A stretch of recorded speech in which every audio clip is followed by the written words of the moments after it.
From our State House studio in Montgomery, I'm Todd Stacy. Welcome to Capitol Journal. The building was busy this week as lawmakers gathered for a series of budget hearings to review the state's fiscal situation ahead of the legislative session that starts in January. Several state agencies were asked to present details about their budget outlooks and answer questions from senators and representatives on the General Fund Ways and Means committees. Chief Legislative Budget Officer Kirk Fulford offered a detailed assessment of the state's general fund. According to the latest receipts, revenues for this year's and next year's budgets look healthy. However, over the longer term, the outlook isn't so rosy. That's because the general fund has been propped up in recent years by extraordinary payouts from interest on the Alabama Trust Fund and other state savings accounts. Fulford says those revenues won't continue once federal relief dollars are exhausted and interest rates fall. I'll stop just short of calling it the good, the bad, and the ugly, but it's getting close to it. So here's the good. Both budgets right now are in great shape. I know the ETF is not your primary concern. However, I wanted to mention the fact that the ETF is growing at 3.26%. Most of that growth is income tax related. Sales tax is limping along, mostly because consumer spending has declined over the past couple of years and has not elevated again. Consumer spending makes up 2/3 of our economy, so it's really important. General fund, $2.75 billion year-to-date in collections, 3.22%. Now that is well above what our estimates are. Darn Federal Reserve has punched us in the gut on that, but I mean, unfortunately, things that sound good to you and things that sound great for the economy have the inverse relationship on our general fund. We need roughly $242 million over the next couple of months to fund the budget. Last year we got $712 million over the last couple of months. So we're going to end the year with a positive balance. We had anticipated on an ending balance. We'll have a larger ending balance than what we anticipated. I know there'll be a lot of people excited to see you about that and plans to help you try to allocate that. Much of the discussion during the budget hearings was about the impact of the One Big Beautiful Bill Act passed by Congress and signed by the President in July. That law includes significant cuts and asks states to assume more financial responsibility for programs. Bo Offord, the state's new Medicaid commissioner, said Alabama won't be as heavily impacted by the cuts as states that expanded their Medicaid programs. On July 4th, the President signed this piece of legislation into law, and I know there's been intense media coverage of this bill. Some coverage has focused on Medicaid programs and the Medicaid sections of the bill and the possibility of cuts to federal Medicaid funding. Obviously, that's a concern when you hear stuff like that because people automatically start thinking, well, if there's cuts to federal funding, you're going to have to find other sources for that funding. But I want to reassure you at this time that after our analysis, with the help of our external stakeholders, also national associations that we're part of, we do not anticipate Alabama being one of the states whose Medicaid funding is going to be overly affected by OBA. Throughout the spring and summer, as this bill went through both chambers of Congress, we paid attention to the bill, we paid attention to the comments and the different versions that were being passed. And we've determined that most of the changes in the final bill will impact Medicaid agencies that are situated differently than those in Alabama. So, for example, a lot of coverage you probably heard on the provider tax language in the bill. Now, while Alabama may not be able to create new provider taxes or raise current provider taxes in the future, the funding reduction portion of the bill related to the provider taxes will not apply to Alabama, as Alabama is not an expansion state. Therefore, our statute should remain relatively unaffected. Likewise, the state-directed payment portion that you've probably heard about, they affect the managed care states. Alabama is a fee-for-service state, so it should not affect the state of Alabama Medicaid agency. The One Big Beautiful Bill Act also contains a $50 billion fund to help support rural hospitals, and officials estimate that Alabama could see as much as $500 million over the next 5 years. The distribution of those funds has not yet been worked out, but Department of Mental Health Commissioner Kim Boswell told lawmakers that rural mental health facilities and opioid treatment centers qualify for those funds under the law. Many of you have heard about this. Some of you heard about it in D.C. Some of you heard about it at BCA. And again, Kirk mentioned it this morning. It is part of the big, beautiful bill. And I think one of the most important things for you guys to know from my department is rural health facility definitions do include community mental health centers, opioid treatment programs, and certified community behavioral health clinics. And so that bill does include services offered by those entities. Perhaps the high point of the legislative budget hearings this week was an update on the construction of the new State House. Legislative Services Agency Director Othni Lathram told lawmakers the new building is on time and under budget, which was music to their ears. Capitol Journal's Randy Scott has that story. As we know, we moved into this building, or our predecessors moved into this building in 1985 on a temporary basis while the Capitol was being renovated. And yet here we are 40 years later, still using this space. Legislative Services Director Othni Lathram speaks to a full room of legislators and citizens about the progress of Alabama's new State House. We started exploring the idea of building a new State House, which of course had been done a number of times over those 4 decades as well. And I think we were able to reach a really good partnership with the retirement systems of Alabama. The process began in 2023 to build a new State House, complete with upgrades. We all know we have a pretty significant parking shortage in the Capitol complex. We were taking up the largest of our parking facilities in order to build this new building, so we knew we were going to have to deal with parking in some way, and we're going to have to build a parking deck. Let's give you a perspective of things. This white building beside me, this is the current State House. It's been the current State House now for a few decades. The gray structure in the background going up behind us, that would be the new State House. Now, once the new State House is completed, the older State House will be torn down and used for green space. But that's not the only problem supporters of this project wanted to accomplish. They hope the new State House does a good job at solving another problem, being the people's house. You might recall in my lifetime here, we've had at least 3 major floods where I've been able to look out and see cars floating in our parking lot and in our parking deck. I've seen snakes in the basement of this building as it was waist deep in water. And so we've got a number of improvements that have to be made.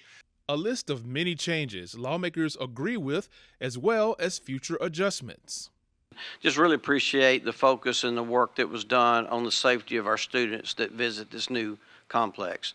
I mean, moving that site, it just worries me to death these kids get dropped out here on a 3 and 4 lane road, and they took that in consideration, moved them over there on a less traveled road, got some buffers in place. So just really appreciate the work that was done there. We have our obligation that we need to confront coming up in January is going to be looking at another $75 million split between the ETF and general fund, and we've got to look at putting a new line in the budget basically for the operation of the upcoming building so that when we get in, we'll have the money to function there. The new building is set to open for business in January of 2027, complete with upgrades and making sure they're keeping the people in mind. Anybody who's been in this building knows that unfortunately it's hard to get into, so that affects a number of our citizens who want to participate who might have mobility issues or other disability issues. In addition to that, most of our committee room spaces are very small. So it is not unusual to have to turn away members of the public who've made the trek to Montgomery for a committee meeting because the room just won't accommodate them. And so all of that gets addressed in the new building, as well as a number of ongoing issues in this building, including mold and other health concerns as well. At the State House, Randy Scott, Capitol Journal. Thank you, Randy. And I'll be talking in more detail about the budget with Senate General Fund Chairman Greg Albritton later in the show. Also happening in the State House this week was a meeting about higher education funding, and specifically whether state colleges' appropriations should be tied to performance. Capitol Journal's Jeff Sanders has that story. For decades, Alabama's public universities have received funding from the state with little connection to performance. But Thursday at the State House, lawmakers began a series of meetings exploring a new approach, outcomes-based funding. Senator Arthur Orr of Decatur, who chairs the Senate Education Budget Committee, says tying dollars to student success could better align higher education with Alabama's economic needs. This is a way for the legislature working with the institutions to better fit the needs of our state as defined by those elected here in the legislature to help move our state down the road. House Budget Chair Danny Garrett of Trussville agrees. He says with Alabama's labor force participation rate among the lowest in the nation, colleges have to be a part of the solution. So we really don't want to try to run the institutions. We're not trying to tell them what to do, but we're basically saying, look, here's what our needs are as a state. Tell us in the institution, and they'll all be different. How can you meet that? What will you do? And if they deliver, then we can provide additional funding. Thursday's meeting included a presentation from policy experts on how other states measure results. That includes everything from graduation and transfer rates to degrees in high-demand fields to wages earned after graduation. Representative Anthony Daniels, the House Minority Leader, urged caution, though, saying any plan must consider student circumstances when looking at outcomes.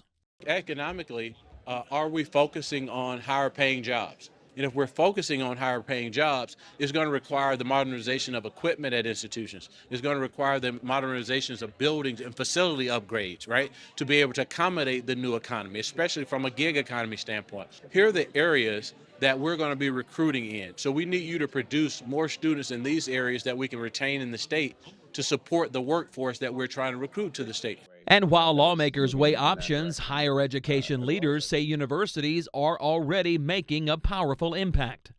Gordon Stone with the Higher Education Partnership released the following statement, quote, as the state begins the process of understanding outcomes-based funding, Alabama's public universities represent a $27 billion contribution to the economy, touching every city and county, end quote. Outcomes-based funding is not new nationwide. According to higher ed officials, more than 20 states already apply it to four-year universities, and nearly 30 do so for community colleges. In fact, Alabama's two-year system has used performance metrics since 2019, and lawmakers say they want to take action sooner rather than later. We're hopeful that we can pass the framework for this fund, maybe establish a fund. We may not have all of the pieces to that set up yet. Our goal would be to try to do something this session. Now, funding for all of this would likely come from the same reserve account used earlier this year for the K-12 RAISE Act. But for now, these meetings are just the beginning of a debate that could likely reshape the funding of higher education in Alabama. Reporting from the State House in Montgomery, I'm Jeff Sanders for Capitol Journal. Thank you, Jeff. And Senate Education Budget Committee Chairman Arthur Orr will join me later in the show to talk more about education funding. This week, Alabama confirmed its first case of the measles in more than 20 years. According to the Alabama Department of Public Health, it was a young child in North Alabama who had recently traveled overseas and was not vaccinated. While health officials say the risk of the measles spreading is low, the case comes at a time when vaccines are under the microscope. Across the country, outbreaks of preventable diseases are on the rise as some parents have chosen to delay or avoid immunizations. Dr. Karen Landers of the Alabama Department of Public Health says parents should rethink their attitudes about the measles vaccine. So I would remind parents, first of all, this is not a benign disease. A lot of providers have not seen it, so there can be a delay in diagnosis, and this is a very safe vaccine. So please talk to your healthcare providers. Please talk to your doctors, to your nurse practitioners, to your pharmacist, and discuss this. And you may want to rethink your attitude about this vaccine. Again, all vaccines are not the same. The effectiveness is not the same. The development is not the same. But this one particular vaccine is absolutely life-saving and certainly can reduce a wealth of severe complications. Turning now to Washington, where Congress remains on recess, allowing members to spend more time back in their states. But awaiting them when they return is another funding fight and the expiration of health care tax credits. Capitol Journal's Alex Engel sat down with some in the Alabama congressional delegation before the recess to get their take on what's in store. Government funding runs out on October 1st, leaving lawmakers little time to reach a deal when they return to Washington on Tuesday. Most of those spending bills have yet to receive a vote on the House or Senate floor, and some have yet to get out of committee. In the House, the largest non-defense spending bill that funds the health and education departments has yet to be released. Congressman Robert Adderholt is the chair of that subcommittee. What we're trying to do is look for waste, fraud, and abuse, where there's something is duplicated in some other agency or department, and that's what we're always looking for. While House appropriators have mostly stuck to President Donald Trump's proposed budget cuts in their bills, the Senate has mostly rebuffed them. But the House did reject cuts to NASA funding. That's a priority for Congressman Dale Strong, a new appropriator. I was pretty frustrated with the budget numbers that we saw originally, but again, that's why this job is early mornings and late nights. That is fighting for your communities, but also fighting for what's right for space exploration and national security. I think that the evidence was revealed. A stopgap funding bill looks likely to keep the government open past the deadline as lawmakers work on an overall deal. Healthcare will also be top of mind in the second half of the year. After Republicans passed Medicaid cuts and the new tax law, they now have to contend with the expiration of the ACA enhanced tax credits coming at the end of the year. Alabamians enrolled through the ACA marketplace could see their rates rise by about 20% next year. We need to be doing everything that we can to make it more affordable, and by removing this form of premium reductions, it does not get us any closer to that. Congressman Shamari Figures has made health care a key issue during his first months in office. But Republicans have also signaled a willingness to at least look at the potential of addressing those tax credits. Congressman Gary Palmer, who sits on the Energy and Commerce Committee, says he'll wait and see what comes of the issue when Congress returns. I'll see what we do later on in regard to the subsidies on Obamacare. And hanging over all of Congress's to-do list over the next few months is the Jeffrey Epstein probe. Reporting on Capitol Hill, Alex Engel, Capitol Journal. Thank you, Alex. We'll be right back with this week's guests. You can watch past episodes of Capitol Journal online anytime at Alabama Public Television's website, aptv.org. Click on the Online Video tab on the main page. You can also connect with Capitol Journal and link to past episodes on Capitol Journal's Facebook page. Moundville Archaeological Park contains the remains of one of the largest prehistoric Native American settlements in the United States. Founded around 1120, Moundville was located on the banks of the Black Warrior River, 14 miles south of present-day Tuscaloosa. A thriving ceremonial and political center of Mississippian culture, the site was occupied for more than 3 centuries, but was abandoned by the early 16th century. Welcome back to Capitol Journal. Joining me next is State Senator Greg Albritton, chairman of the Senate General Fund Budget Committee. Senator, thanks for coming on the show. Thanks for having me. You've had a long week, a big long week it has been. Of budget hearings. We'll get to some of the finer points in a minute, but this is a relatively new tradition that you've started with asking agencies to come in, not in January, not in February, but during the fall. To come and explain maybe how their budgets are looking and their funding requests and things like that. Talk about why you've started this relatively new tradition. Education, and yes, it's been you have to gauge pulling people in, both legislators and agencies from their normal work days to come in and have discussions. Mm-hmm. But we need more time to learn and to be able to openly discuss matters that we don't always have when we're under pressure during the January time frame or when you're in session. Mm-hmm. So this gives us a greater opportunity to take a greater look at, a deeper dive, if that's a term, to invent questions and things in a way, and to get to know each other better. Mm-hmm. Especially important when the budget situation is like it is, and we'll get to that in a minute. Yep. We'll start with the happier news, and that's the new State House. Anthony Latham said it's on time and somewhat under budget. That's got to be music to y'all's ears. It is. Glad to see that it's progressing, and some of us were able to go and get a physical tour of the facility at this stage earlier this week. It's coming along pretty well. Mm-hmm. Yeah, we got to tour our little part of the building the other day, and it's just going to offer us so much more capability in terms of serving the public. Really excited about the new State House, but that was the fun news. Yes, it was. The rest of the budget, the rest of the budget presentations, especially coming from Kirk Fulford, were pretty concerning. I think I saw one headline, a cautionary tale, looking at some of these, kind of good budget years, really propped up by the returns on our funds, right? The returns on interest on funds, but that's going away. So talk about your 30,000 foot level, what you're seeing in terms of how the general fund is going to look 2-3 years out. The biggest message that I think we came through is we don't know. There's a lot that's left unsaid or undiscoverable at this point because of regulations and also new laws coming out of the feds. So that's the biggest issue, is we just don't know. And when you don't know, you've got to plan for the worst case scenario.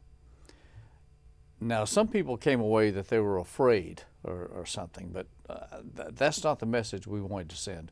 We are more prepared now in Alabama than we've ever been to deal with challenges that come to us. We've got more in savings, we've got better policies, we've got better means of handling these matters, but it's still going to take us being careful in how we deal with the resources. Mm-hmm. I was struck by one of your comments because you were saying, don't look at it as a revenue problem. The revenue is going to be what it's going to be. We've got to control spending. Correct. That was an interesting comment. Talk about how you reached that conclusion. Well, look, I'm an old man, okay? It is never a matter of what you bring in. It is how much you spend. It's always, whether public or private. And that's where and that's the place where we can control things. That's where we in the legislature have the greatest control, is how much we spend. If we do not control that, the revenue will be away from us quickly in a bad way. Well, because everybody's going to come with a request because there are needs. I'm thinking about mental health. I'm thinking about corrections. Lots of agencies that have more costs due to prices rising, things like that. So, are they going to be disappointed in the next couple of years with some of these requests? Some will be. Yeah, okay. Some will be, yeah. We've got to make some tough decisions because we've got to control that. And one of the issues that was shown on the revenue side is where the revenue is coming from and such. And all the hearings that we've had the past 2 days is dealing with, not a single one came in that said, oh, we're going to have more money coming in. Every one of them is talking about how they're going to have less revenue coming in. And that's concerning. So we've got to deal with that.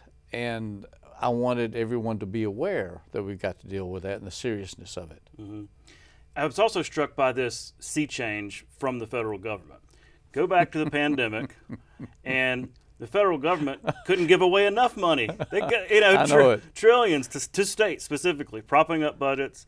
And you had to spend it and all this. Now it's a complete flip. Congress is saying, not only we're not going to pass down all this money, we want you to control more of some of these shared programs, specifically SNAP. Talk about that as a state budget chairman, the rapid sea change from flowing money from the state, from the federal government to actually, no, they're going to claw some of that back. Let's give you an example from today, public health.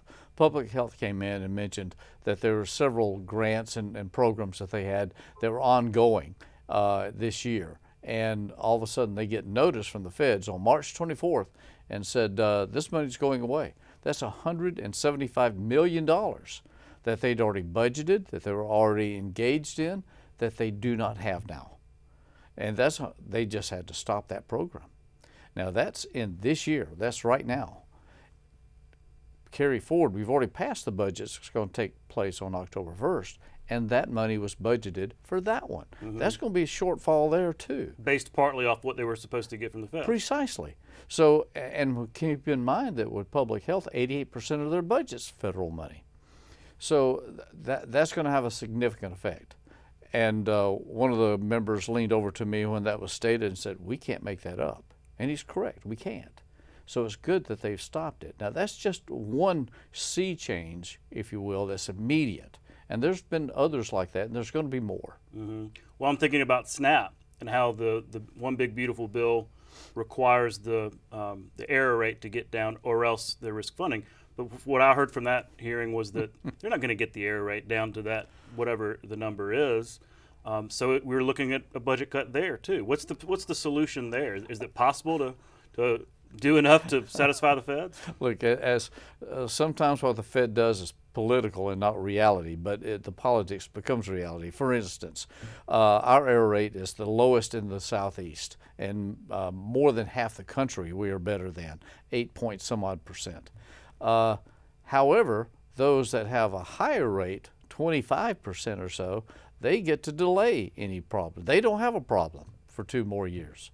So as we were discussing, is it better for us to try to work to get our rate lower and take that risk, or do we get our rate higher and avoid the risk? Goodness gracious. Now, I'm not, that was somewhat facetious, right, but it does show the point of the catch-22 that we're often caught in because of the politics on the federal level we get caught in.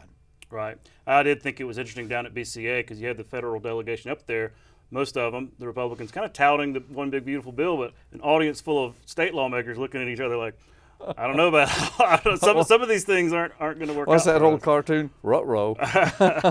Well, but I am glad that y'all have these hearings to put it all out there, so that, like you said, come January, nobody's shocked by what's actually going on. Well, like I said, we're going to be ready and able to deal with these matters, but unless we're prepared and have the mindset of where we're headed, we'll be starting off cold.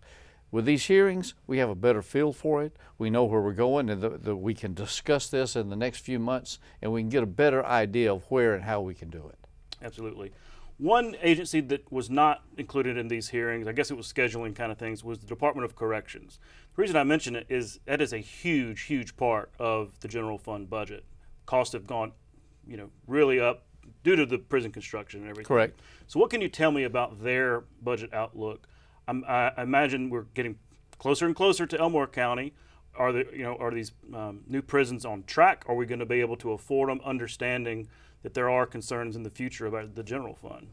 Yes. Now, first off, be aware that we have been successful as far as the funding for the prisons, both the prisons that we have established the funding there. We've put in the bills that allow us the bonding authority and the savings and such that we have. We're well prepared to get both of those constructed and built. Okay. That's not going to be a strain or a problem. Right now, we see that as almost a done deal. We've got to get it built. Elmore's getting completed. It'll be finished here in the next few months. In the spring, late spring, we should be moving people in. And we hope to be able to get Escambia started very soon, I hope. Now, that's my issue. I'm pushing them to get started. The sooner we get started, the better off we'll be. In cost and other ways. So that's where we're knocking heads. Not keep knocking those heads till we get it done. One of the things that was part of the reasoning behind constructing these new prisons is that the old dilapidated ones are costing so much in deferred maintenance and things like that. Will we, once these prisons are open, even the first one in Elmore, will we start seeing some of those cost savings in terms of not having to keep up these old facilities? Not right away. That's not going to be an immediate, but it will be. Because when you move in, you got to move. You can't. It's not like moving your family in a U-Haul thing. It's going to be a gradual matter. It's going to take some time to get them moved in, and we've got some overflow and some overlap, I should say, that's going to be involved. But we'll get that done, and then get the Escambia one built in the same process there. But once both of them are built, then we can get rid of some of those, like Fountain that's there. Fountain will come down completely. And we will be able to handle more people with less manpower, with greater control and greater protections and greater safety than we ever have. Now, keep in mind that'll only be less than 50% of the prison population, but it'll be the worst of the 50%.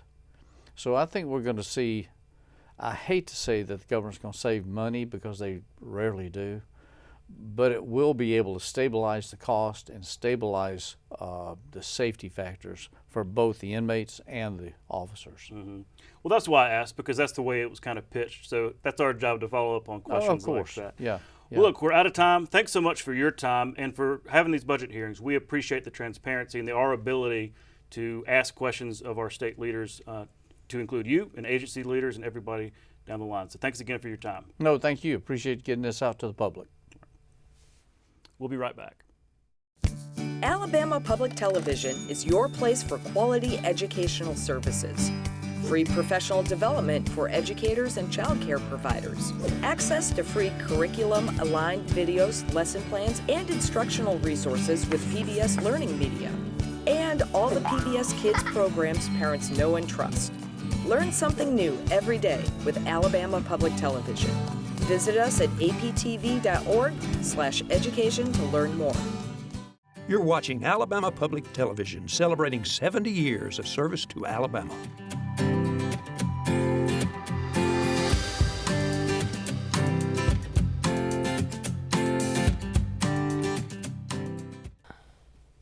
Welcome back to Capitol Journal. Joining me next is State Senator Arthur Orr, Chairman of the Senate Education Budget Committee. Mr. Chairman, thanks for making the time. Thank you, Todd. Good to be with you. Well, your general fund counterparts were having all the fun, if you want to count it fun, this week with all their budget hearings and everything. Of course, y'all had a hearing on the RAISE Act. I'll get to that in a minute. But there was so much talk about the general fund and some concerns there. I wanted to ask you just in general about the Education Trust Fund. How is it looking going into this budgeting year? It's going to be challenging, quite frankly. Perhaps not as challenging as the general fund budget will be. But we've got some real costs that we're going to have to deal with, one of those being our PHIP, or our health insurance plan for educators. The costs there are going up substantially, hundreds and hundreds of millions of dollars. And so that's going to we're going to have to find funding for that. Then, as everyone knows, it's an election year, so the expectation there is sometimes for a raise. Particularly important on the education side because unlike general fund employees or state employees, they don't get automatic step raises. Now, teachers get a 1% raise in the salary matrix, but your cafeteria workers, your custodians and others, receptionists, et cetera, others in the education world, unless we give a raise from the legislature, or from, of course, with Governor Ivey, they get, nothing as far as no increase. So that's something we're going to have to look at because there was no raise in the current year's budget, and so that'll be on the table for sure. And then you look at a small increase in the retirement system and TRS, and then our retirees. They, with our pension plan, there are no COLAs, and we've had that conversation before. But tradition has been we try to do a bonus, we try to do something for our retirees every so often. So that's also going to be on the table, and we're going to have to deal with it. Then you have the ordinary costs that we have with the Numeracy Act, and pre-K is kind of exploding again with higher demand for classrooms across the state. So I'm sure that's going to go up. So all that to say, it's going to be a challenge when revenues it's not a blowout year as far as the money that we'll have to appropriate. Yeah, sounds like a kind of similar situation. The costs are going up. The cost of just normal state government are going up. Thank you for sharing that, and we'll go more in depth now because it's going to be a kind of a shortened process with the legislature starting in January in that election year, right? Well, that's correct. Usually the mentality is come in, do the budgets, take care of whatever business is necessary. Then members usually want to go campaign and get on with that back home, and not waste time in Montgomery. Yeah. You don't want to be here not in that May. the legislature would ever waste time in Montgomery. All right, but you don't want to be here in May when that's you correct. The election's And going on. the clock would run out well before May because we are starting in January, as you say. Let's talk about the RAISE Act. Y'all had Jeff reported on your hearing this week with the consultants and kind of getting some feedback there. I wanted to ask you, just in general, I mean, it's a really monumental law that y'all passed this year. And you've said before, it's going to take a long time to really see the benefits of this. Talking about, really modernizing the funding formula to account for some of those struggling areas, or just areas that cost more. Are you pleased in general of how this implementation process is going, knowing that it went into effect this year? Right. So the RAISE Act, is where we took our foundation program and, of course, left it alone. And then we took a appropriated amount, extra money, and we appropriated or are appropriating it based on student need. What type of student is at that school or in that school system? Are they an English language learner? Are they a child coming out of poverty? Are they a special education type student? So what do we have as far as that student population, and then turning around and giving school districts additional funds to meet the needs of those students. Right, and so if that didn't exist, really some of those costs get picked up by the local school That's systems, correct, right? yeah. And for, say, a special ed student, the costs are substantial based on the need of the child, but some, the cost is more for some more than others. But the cost compared to a regular student is quite substantial, and then extra teachers for EL students, and then we have an extra bucket for gifted students, and because we want to challenge those students and have the academic rigor and extra curricular that they need to challenge them academically. Well, it was interesting because Trish did some reporting. Trish Crane, our senior education reporter, did some reporting based on all this data that came out from the ACAP test last year. But looking at it through that lens of especially students in poverty, and it was really eye-opening to see. I mean, I think we generally know that that's the case, but to see that data laid out that showed, students that are economically disadvantaged just aren't scoring nearly as high as those that are not in poverty. And it just really speaks to the whole point, part of the point of what y'all did with the RAISE Act. Well, and the research shows that, and so it's very telling. And people can be mad. Well, why are we spending all this extra money on? It's not those children's fault for where they come from, and so if they need additional assistance because perhaps their parents aren't engaging them academically or forcing them to do their homework, we are where we are, and we need to try to bring those children along so they can be good functioning adults as they graduate from high school. Mm-hmm. Switching gears, I want to ask about the CHOOSE Act. That's another law that went into effect. Really, by effect, I mean there are kids in school right now based on those grants, those tax credits that their parents could take advantage of. What's been the feedback? I know that y'all had demand far greater than what you really expected. What's been the feedback from those students, those parents, those families? From what I hear, relatively good. Now, we had some issues with families going from a public school to a private school, and some issues with athletics, and sometimes that can be a problem where the Alabama High School Athletic Association don't want students migrating around and trying to go to different schools for different reasons. Doing a little transfer portal. Yeah, so I'm not going to go there, but something along those lines. But those rules are still in play, whether between private schools and public schools. So they didn't change anything, and but it's so far so good.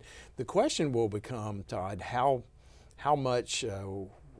far north will we go as far as eligibility? Right now, our target is 300% poverty as far as our cap on what we can afford.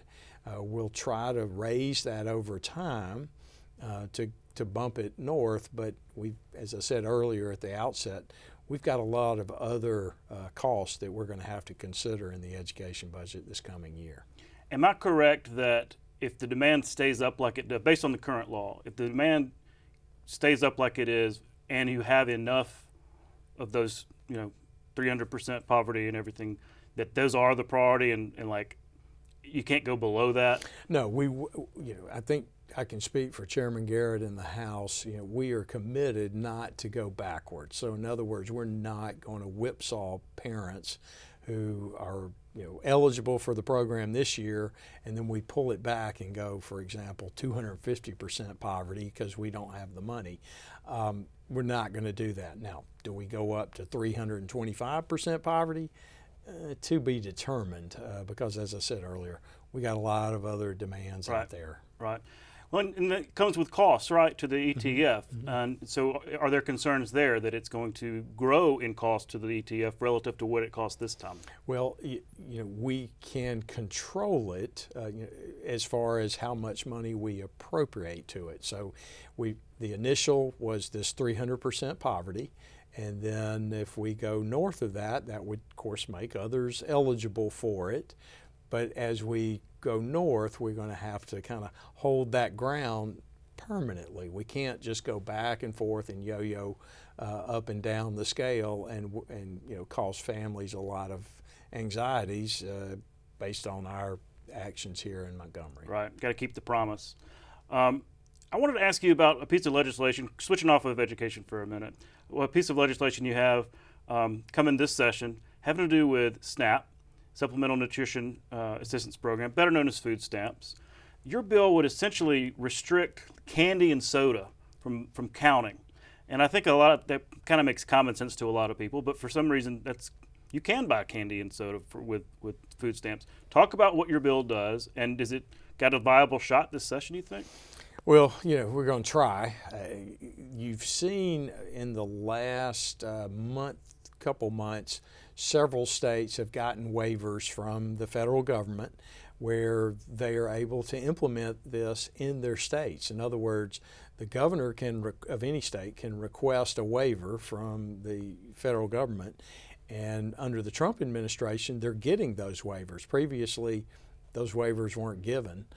So this bill would require our Alabama entities to request the waiver, and we'll see where it goes in the legislative process. But the thinking is this: why should the taxpayers be funding soft drinks and candy from their hard-earned dollars? That's not an entitlement. People aren't entitled to those kind of things. And secondly, they're not very healthy at all. And a lot of this constituency that are on SNAP are probably on Medicaid. So now if they're obese and they have high blood pressure or diabetes and they're buying soft drinks and candy with the SNAP dollars, we're facilitating poor health that we're paying for via the Medicaid program. So it doesn't make a lot of sense, and I appreciate the Trump administration's willingness to just grant waivers to states that want to do this. But of course, the pushback will be substantial, and we'll do our best to put this into policy for our state. Nutrition is in the name, by the way. Yes. It's not. Well, we can have a long conversation about what's there are a lot of other food groups that are eligible for SNAP that I would say aren't very nutritious, but this is a start. Interesting. Well, that'll be something to watch, as well as all this will be. Senator, we're out of time. Thank you for your time, and we'll catch up with you later. Thank you. Good to be with you. We'll be right back. Tuscumbia native Helen Keller is popularly remembered as the deaf and blind child who learned sign language from her teacher Ann Sullivan at the Keller home, Ivy Green. But during her adult life, she was a tireless activist on behalf of workers and women's rights, a prolific author, and an unofficial U.S. ambassador to the world. Her most famous publication is her best-selling 1903 autobiography, The Story of My Life. Through her work with the American Foundation for the Blind, Keller advocated for broadened educational and employment possibilities for blind people, and the State Department funded her international travel and advocacy of people with disabilities. In 1964, President Lyndon Johnson awarded her the Congressional Medal of Freedom. A bronze statue depicting a young Helen Keller represents Alabama in the U.S. Capitol, and she is featured on our state quarter. Welcome back to Capitol Journal. Last month, Governor Kay Ivey appointed Hal Nash to be the board chair of the Alabama Board of Pardons and Parole. And Mr. Nash joins me in studio. Thank you for coming. My pleasure. Well, congratulations on your appointment. I know it's a big job, but before we get to some of the policy, I wanted to give you an opportunity to share with our audience a little bit about your background, especially in law enforcement. Yeah. I'm just an old country cop. Okay. I was 40 years old when I got to realize my goal of going through a police academy due to business obligations that I had. So I was the oldest member of the academy class at the Chattanooga Police Academy. In fact, my nickname was Papa because I was the oldest one there. But served with the Chattanooga Police Department. Then we moved to Alabama, Jackson County, and was hired at the Jackson County Sheriff's Office. Worked there a number of years, and then went over to DeKalb County, where I was worked as vice commander and commander, and ended up retiring there after working 5 years with the U.S. Marshal Service Fugitive Task Force out of the Huntsville office, and was hired at Jackson County as their chief corrections deputy, which was the last position I held for about 5 years, and before coming with the Board of Pardons and Paroles. Mm-hmm. So how did that appointment work out? I'm always curious about these things. Is it something that you pursued? Did you get a phone call? Were you surprised at all of the governor's interest in appointing you? I was surprised. I received a call from our presiding judge in Jackson County, Judge John Graham, who knew I was working on an exit strategy from Jackson County Sheriff's Office, and asked if I would be interested. They were evidently seeking applications from retired or soon-to-retire law enforcement, and I told him it sounded like something I'd be interested in. And the next week I get a call from the appointment secretary, Mason Bass, the governor's appointment secretary or director, and asked if that was on a Monday afternoon if I could interview Wednesday. And I did. And Monday at work at the Jackson County Sheriff's Office, I got a call about just a little after 10 o'clock, and it was a Montgomery number. And I thought, well, Mr. Bass is calling thanking me for applying. And lo and behold, it was Governor Ivey. Okay. So I was surprised, yes. Yeah, they move quick. Well, you mentioned your career in law enforcement, including on the corrections side. You know, being on the Board of Pardons and Parole is, such a difficult job sometimes because you're considering just, really emotional sometimes cases. Talk about how your career in law enforcement, including on the corrections side, can help inform you as you manage the board. Yeah. One of the things that our board's about teamwork. We want to build a team, and we have. But working as a team, we look at it, but we have to separate ourselves from the emotional side of it. We have to be emotional to the point that we are sympathetic not only to the needs of the citizens of Alabama through the public safety, but also to the victims that are there. But also the fairness goes over to the inmate too. So you've got to be fair in those three areas: to public safety, the citizens, the victims, and the inmates. And me personally, I will err on the side of public safety. Right. And that's a tough balance. It really is, and we've seen that over the years because we've had this situation where, unfortunately, it's been such so much public scrutiny. It's kind of been described as a pendulum, right? Like, 1 year the rates are way up, and then there's a crackdown, and it goes down to single digits, and so there's a lot of criticism in the media about that.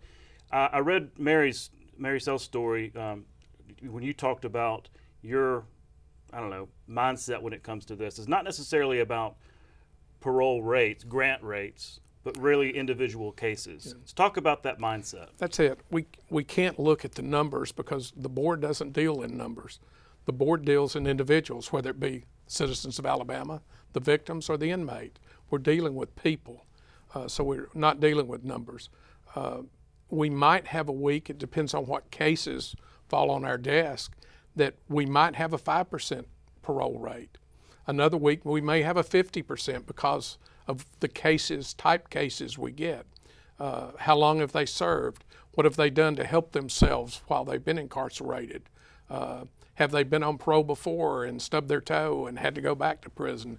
Is this the first time they're applying for parole? What are their plans on where they're going to live?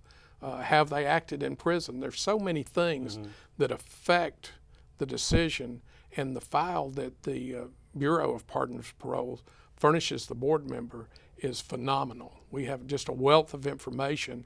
And then, of course, we have the family that can come of the inmates to speak to us, and the victims or families of victims that can come and speak to us. So that plays a role. So it's not a numbers game, it's an individual game, and each case has to be looked at that way. We will not throw caution to the wind and public safety out the window just to get a number. Right. We can't do that and perform and be public servants and promote public safety. Yeah, appreciate you explaining it that way. The most recent, I'd say the last couple of years, the most criticism from people in this building, the legislature, toward the board has been two things: responsiveness to their questions. In fact, there was legislation almost passed last year having to do with responsiveness to their questions and inquiries and things, and then adherence to law and policy as it pertains to the laws on the books when it comes to pardons and paroles. You're brand new on the job, but I'm sure you've heard of this from lawmakers already. What are your plans to make sure you are responsive to their questions and the board adheres to those policies and laws? Yeah. I met with our associate members, the two of them, Gabrielle Simmons and Daryl Littleton, and that's one of the first things we talked about. From my point of view, this board is going to be open. We're going to tell people what we believe to be the truth. So we're going to be open and honest, and we're going to be responsive. We serve the folks, the citizens of Alabama, and we strive to do a good job of that. And we have to be responsive to not only the citizens, but to their elected representatives. They represent the citizens of this state. So we need to, if we're going to be responsive to the population, we need to be responsive to the legislators also. Yeah, I know they're going to be glad to hear that. Switching gears for a minute, you mentioned the Bureau, because y'all kind of work, hand in hand. There's been so much work done on trying to reduce recidivism, right? We've had Director Ward in here plenty of times talking about progress. Sometimes it's incremental progress. It takes a while to turn that ship around. But what's your take on that been so far, and you're coming on to chair the board? I know that the Perry County facility is up and running and really making a difference in terms of, okay, if parolees are, people are granted parole, inmates are granted parole, they're going to need a plan. They're going to need a plan to find work, a plan to do this and that. Talk about what you've seen in Perry County and the difference it's making. Yeah, the Prep Center in Perry County, I'm a huge fan, and the other two board members are also. It gives those offenders a leg up to get into society, whether it be mental help, substance abuse help, jobs. I've heard Director Ward say more than once that graduates from there sometimes make $70,000, $80,000 with skills that they learn there in a job. And therefore a lot less likely to reoffend. Exactly. Right? I mean, it's a wage that they can support a family without having to steal to do it. It's an excellent opportunity. We're big fans on the Board of Pardons Paroles for the Prep Center. We routinely use it and parole folks to the Prep Center, of which, by the way, October 3rd, they're having a graduation, and it will put them well over the 400 person mark that has graduated from there. And out of all those folks, not one has gone back to prison. Wow. That's the whole point. And Sure we need to tell that story more. In fact, maybe we can go to the ceremony and document some of that stuff, because that's a good story to tell. It's not mine to invite, but you can come as my guest. I'm going. So okay. That way you can. I can almost hear Cam Ward texting me right now saying, come on. Yeah, Look, we're out of time, but thank you again for coming on and explaining some of this. It's a big job, but you sound very well suited for it, and we'll follow up as your tenure continues. Please do. We want to be open with the media also. Absolutely. Thanks again. You bet. We'll be right back. You can watch past episodes of Capitol Journal online anytime at Alabama Public Television's website, aptv.org. Click on the Online Video tab on the main page. You can also connect with Capitol Journal and link to past episodes on Capitol Journal's Facebook page. Since 1997, Alabama Public Television has provided programs, services, and resources to child care professionals, teachers, and parents. Visit aptv.org/education to learn more. James Withers Sloss started the Sloss Furnace Company in 1880 to take advantage of the mineral wealth of the Jones Valley. He built Sloss's first blast furnace the following year. A second furnace soon followed, and Sloss Furnaces produced 24,000 tons of iron in its first year of operation. Sloss Furnaces was an industry leader in innovation and design. Its superintendent of construction, James Pickering DeVell, led Sloss through a period of modernization in the 1920s that resulted in Sloss becoming the second largest producer of pig iron in the Birmingham district. A slump in the iron market took shape in the 1950s. Business began to decline, and pig iron was basically obsolete by the 1960s. Higher pollution standards finally closed the furnaces in 1970. In 1981, Sloss Furnaces was designated a National Historic Landmark and today hosts events, concerts, and a metal arts program. The site continues to stand as a testament to Birmingham's industrial past.